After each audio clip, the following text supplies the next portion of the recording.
So Dheer, I want to ask you કે તમે જ્યારે પહેલી વાર નલિન સરને મળ્યા અને ફિલ્મ વિશે જાણ્યું, એમના વિશે જાણ્યું, એ ફર્સ્ટ ફિલિંગ, ફર્સ્ટ કનેક્શન ક્યારે થયું? Because you know generation gap અને પછી આ લોકોને તો ક્યાં આવડે છે એ આખું, એને ઇટ ઇઝ ધેર. એટલે આજે હું કદાચ કંઈક કહીશ તો આને એવું થતું હશે કે શું કંઈ પણ બોલે છે, હવે આવું ના હોય. You know what I M trying to C કે એ એક લેવલ પર સાથે આવવું, એ કયો તાર હતો જે જોડાયો? So I think for me it was his work, the body of work, because his earlier films, Samsara and Valley of Flowers, have been incredibly beautiful movies. Of course, Angry Indian Goddesses as well, but I'm talking about those two specifically because they were such early works of his, right? In 2000, his first ever film was a film called Samsara, which is a Ladakhi language film shot in there.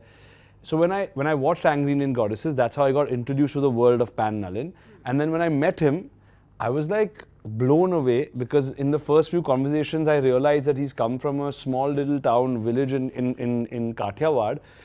And obviously he's Gujarati, and I've always wanted to learn Gujarati. As you can see, you've asked me a question in Gujarati, but I'm giving you an answer in English.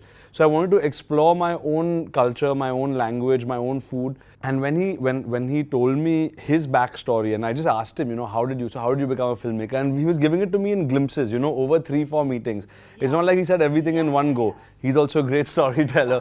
So he, you know, he lured, without wanting to, he lured me in, and I kept investigating further and further. But then how did you do this? How did you go to this college? How did you go to school?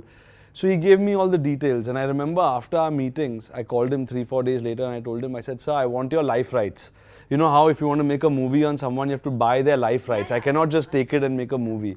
So that time he told me, he's like, nah, I don't want to do all of this and all. I don't think anyone will watch this movie. Forget about it. Let's think about something else.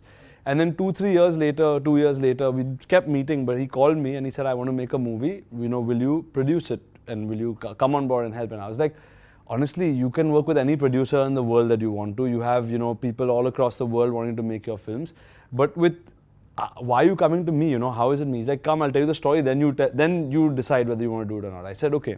And when he told me the story, and it turned out to be this specific story that I wanted to tell anyway, I was sold. And he said, I want to do it in Gujarati. I said, done.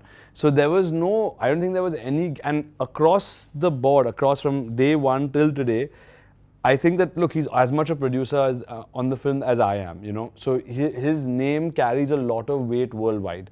So all the distributors that have bought the film also, they are traditionally people who have either bought Pan Nalin films before or have heard of Pan Nalin and know what commercial success his films have had. So his film is not, even though we've gone to festivals and stuff, it's not a festival movie, it's not an art house movie. It's a really commercial movie which people need to experience. But we have to show it at film festivals so that it gets the kind of recognition it does.